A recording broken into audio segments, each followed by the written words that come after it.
Long before the first footprints of strangers touched these lands, before the ships crossed the wide waters, the people of the sun lived in harmony with the red earth, the stone canyons, and the whispering sky.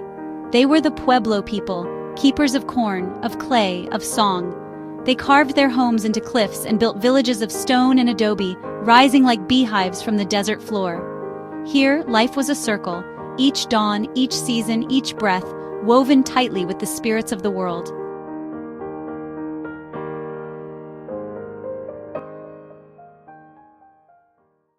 In the village of Shiwina, a young man named Taya shouldered the weight of hunger. His people had endured a dry season. The cornstalks bent, thirsty under the blazing sun. The rivers shrank into trickles. Food was scarce, and the eyes of the elders grew dim with worry. Taya was a hunter, swift of foot, sharp of eye, but even he had failed for many moons. Each morning he left with his bow across his back, and each night he returned empty-handed. The faces of children watching him in silence, their bellies hollow. Shame wrapped around him like a cloak. He whispered to himself, "Am I no longer favored by the spirits of the hunt? Have they turned their faces from me?"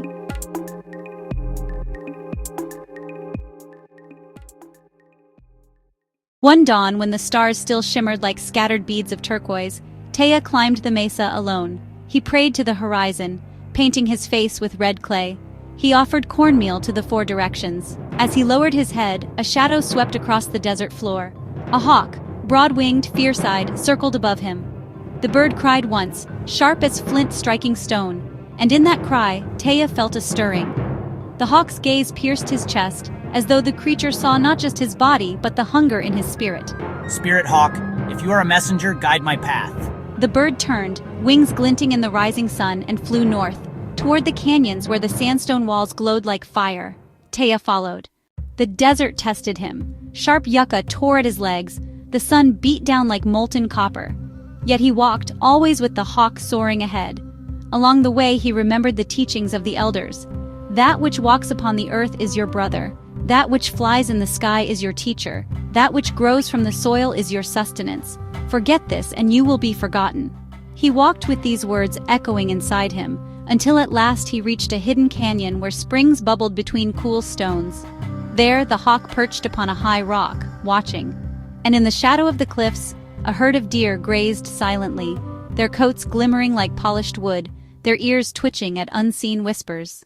Taya raised his bow, hands steady. He pulled the sinew string until it sang, but in that moment, the hawk cried again, not sharp, but long, mournful, like a flute over an empty canyon. Taya froze. The largest doe lifted her head and locked eyes with him. In her gaze, he saw not just an animal, but a mother, protector of her young.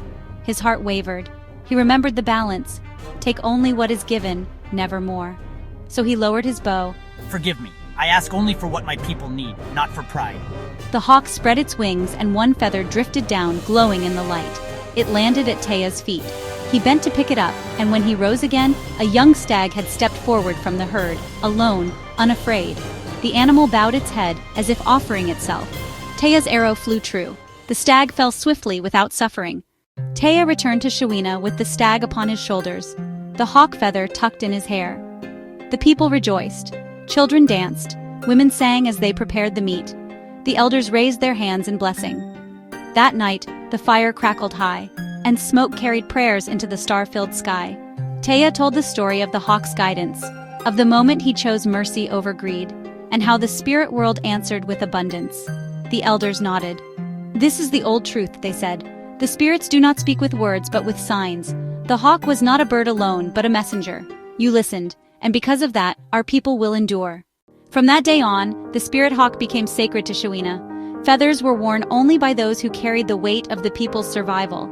Children learned to watch the skies, to hear the voices of the wind, to honor the balance between taking and giving. And Taya, once ashamed, became a guide for others, teaching them that true strength was not in the bow alone, but in listening to the spirit world, in walking with humility, and in protecting the circle of life. So, when you see a hawk circling above the desert mesas, know that it is more than wings and feathers. It is memory. It is guidance. It is the spirit hawk, who once led a hunter through hunger and doubt, who taught a people to honor life even in the face of death. And the Pueblo say, as long as the hawk soars, the balance of the world endures.